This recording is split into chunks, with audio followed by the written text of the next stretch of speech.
François Bersani, bonsoir. Vous êtes Bonsoir. journaliste, non, vous êtes Pas encore, policier, oui. porte-parole Île-de-France du syndicat Unité SGP Police FO.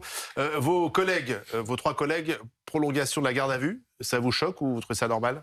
Non, dans ce genre de... En fait, en plus, dans cette affaire, vous aviez d'autres personnes dans le véhicule qui l'a fallu entendre. Vous avez d'autres policiers que les trois qui sont en garde à vue qui ont été entendus librement. Donc, c'est un vrai dossier à tiroir avec un nombre d'intervenants assez important. Donc, que la garde à vue se prolonge pendant les 48 heures, comme c'est le cas en droit commun. Non, on n'est pas choqué ni par la garde à vue, ni par le temps qu'elle peut durer. Il y a une question quand même. Pourquoi vos collègues ont tiré et tué la passagère?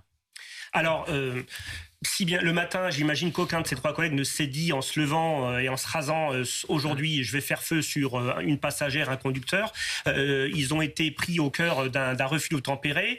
Lorsqu'ils ont voulu procéder au contrôle, le véhicule a percuté un des VTTistes. Ils se sont sentis en danger pour eux-mêmes et pour autrui, comme d'ailleurs c'est le cadre de la légitime défense prévue par le Code pénal. Il faut toujours rappeler que c'est une cause d'irresponsabilité pénale prévue par le Code pénal. Et donc, ils ont fait usage de leur arme uniquement pour protéger leur intégrité physique. Il se trouve qu'un des tirs a touché la passagère avant.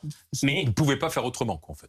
alors, c'est toujours le même débat qui va naître de toute façon, qui naît. Est-ce qu'on doit laisser faire? Est-ce qu'on doit se laisser écraser sans essayer de se protéger à minima? Quelles sont les consignes qu'on vous donne?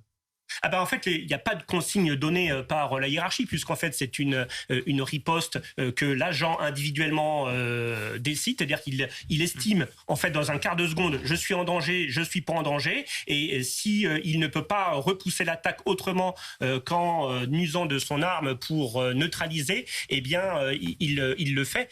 Mais encore une fois, je veux rassurer toutes les personnes en France qui commettent des refus d'obtempérer, donc c'est 24 000 à l'année.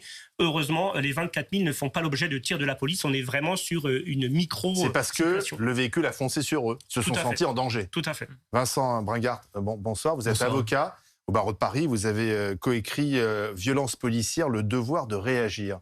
Est-ce qu'on est face à une violence policière? Alors, il est peut-être un peu trop tôt pour le dire parce qu'il va y avoir des investigations et une enquête pénale. Il faut en respecter évidemment la tenue. Maintenant, je suis un peu surpris par ce que j'entends en disant finalement il n'y aurait pas de consigne parce que s'il n'y a pas de consigne, en attendant, il y a une législation applicable.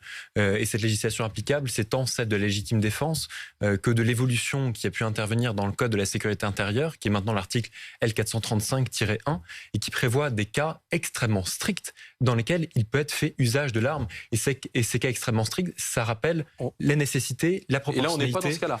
Et là, manifestement, on manque d'éléments pour comprendre les raisons pour lesquelles ces tirs ont eu lieu sur l'habitacle, et on manque d'éléments pour comprendre les raisons pour lesquelles Une ça a dû voiture qui entraîner... redémarre face à une patrouille de police, c'est pas. Alors, c'est pas suffisant. il y a plusieurs choses. Il y a la question non seulement de la proportionnalité, il y a la question de la nécessité, donc il faudrait véritablement avoir accès à l'ensemble des éléments.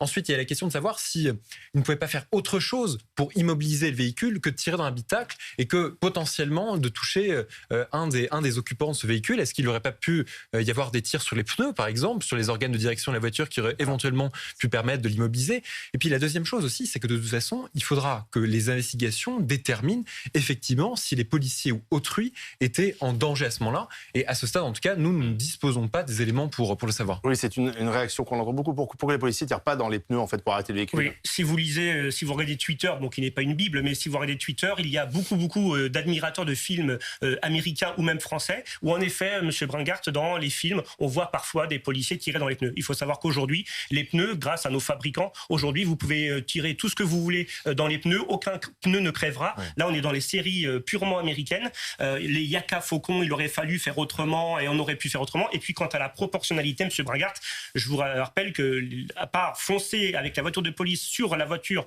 en l'occurrence, si vous agissez en disant, ils nous foncent dessus qu'une voiture, donc je vais leur foncer dessus qu'une voiture, la proportionnalité, elle n'est pas examinée comme ça. En plus, là, dans ce cas présent, la riposte, l'attaque était imminente, elle était sérieuse, elle était réelle, et la riposte a été tout à fait adaptée à la situation. Mais clôturons le cas des tirs dans les pneus. En plus, par l'effet de ricochet, vous pouvez avoir plus de dommages collatéraux. Sur les éléments vitaux de la voiture, ça, quand on tire sur le moteur ou sur le capot, ça n'arrête pas la voiture. Dans Mad Max, vous pouvez trouver des trucs comme ça, mais sinon, dans le réel, c'est ça le problème. Pour essayer de comprendre pourquoi les individus ne se sont pas arrêtés, il faut aussi examiner le pédigré, notamment du conducteur. Simultanément. Vous ne diriez pas jusqu'à dire que les policiers aujourd'hui ont la gâchette facile, quand même? C'est difficile de dire s'ils ont engagé de faciès. En tout Non, cas, mais globalement, ce qu'on observe, globalement. enfin, moi, je me méfie de toute généralité. Je me méfie de toute vision manichéenne parce que je trouve que ça ne contribuerait pas à un débat qui est un débat aussi d'intérêt public. Mais simplement, ce que j'observe, c'est qu'en peu de temps, on se retrouve quand même face à des situations où des policiers ont fait usage de leurs armes et ça a entraîné le décès de personnes. Et pour moi, c'est une véritable préoccupation parce que ça intervient aussi dans la lignée de ce qu'on a vu ces derniers mois, à savoir des violences aussi à répétition commises par les forces de l'ordre. Et encore une fois, il ne s'agit pas évidemment de dire que en se levant, ce policier a eu envie de tirer sur une personne après-midi. Ça n'aurait strictement aucun sens. La seule question qui a, à mon avis, à se poser, c'est savoir si la législation est suffisamment bien maîtrisée par les policiers, de la manière à ce qu'ils maîtrisent suffisamment bien leurs armes pour pouvoir empêcher que de tels faits se déroulent. Vous exercez suffisamment, vous tirez suffisamment ou pas? Alors oui, les policiers, alors ça dépend après de quel service vous êtes affecté. Quand vous êtes dans des services d'élite ou même en brigade anticriminalité, vous tirez beaucoup plus que le policier de terrain lambda. Mais le policier de terrain ou de commissariat classique va tirer à minima 3 fois dans l'année, 3 fois 30 cartouches. Mais encore une fois, là, on n'a pas... Là, c'était les policiers qui étaient à vélo. Hein. Oui, ce sont des policiers... Ils font des patrouilles, en fait. Voilà, c'est des policiers classiques d'un commissariat parisien. En l'occurrence, là, en plus, pour l'instant, on ne peut pas mettre en doute une bonne appréciation dans le tir qui est fait. C'est juste qu'aujourd'hui, quand on tire et pour stopper un véhicule qui menace la vie des agents, on essaye de neutraliser le conducteur. Je voudrais juste rappeler 3 noms, par exemple, à M. Brengart, Éric Monroy, Mélanie Lemay, Franck Labois, Patrice Point. Ce sont des policiers qui ont été tués sur des refus d'obtempérer, qui n'avaient pas ouvert le feu et pour lesquels on s'est retrouvé sur vos plateaux à dénoncer la violence de délinquants routiers à l'envers de la police. Donc aujourd'hui, ça n'est pas anodin. Quand des policiers font usage de leurs armes sur un refus d'obtempérer,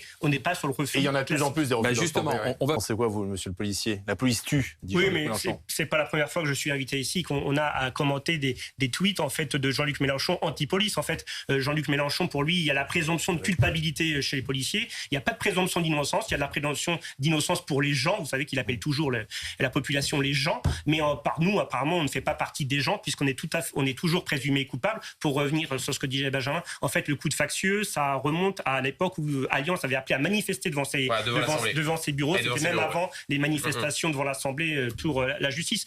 Aujourd'hui, non, la police ne tue pas. Aujourd'hui, les policiers qui sont tués, comme on l'a vu sur votre infographie, c'est plus souvent des policiers qui sont tués par des auteurs de refus d'obtempérer. Et puis en plus, cette généralisation de la police tue, il l'avait déjà fait à l'époque des Gilets jaunes, la police est borgne. En fait, dès qu'il y a une action de police, en fait, il s'en sert et il laboure son sillon anti-police. Mais François Bersani pour éclairer le débat, je voulais juste rappeler à M. Brengart que les armes qui ont été utilisées là ne sont pas des armes d'assaut, c'est l'arme. Mais là pour aujourd'hui, enfin pour samedi, c'est une arme de poing tout à fait classique. C'est pas la première fois. C'est pas la première fois. Donc il n'y a pas d'utilisation à chaque fois d'armes d'assaut et c'est pas l'arme. Pas à chaque fois, mais vous l'avez dit, c'était le cas pour Pont-Neuf. Toutes les armes utilisées par la police, on va dire, sont létales, qu'elles soient de poing, d'assaut, une arme est létale. C'était le cas pour Pont-Neuf et simplement, enfin, je réagis aussi à tout ce qu'a dit. Moi, ce que je trouve assez préoccupant aussi, c'est les chiffres que vous avez donnés par rapport aux entraînements dans le maniement d'armes, qui me semble assez dérisoire. Un manque de formation. Le manque de formation. Vous avez dit 3 fois 30 cartouches pour des armes qui sont des armes létales, qui peuvent entraîner le décès de personnes. Surtout en plus avec des armes automatiques. Alors moi, je n'ai pas forcément la connaissance de monsieur le policier, mais on se doute que 3 fois 30 cartouches, ça va extrêmement rapidement. Ça, vous êtes d'accord sur ça? Peut-être plus de formation. Nous, on est avec le Beauvau de la sécurité, on a en effet fait remonter que la formation pouvait être améliorée, mais dans ce cas présent, en tout cas, il n'y a aucun élément qui laisse à penser que les policiers étaient mal formés et ont utilisé à mauvais escient leur arme. Merci, messieurs, dames. Merci. Dans un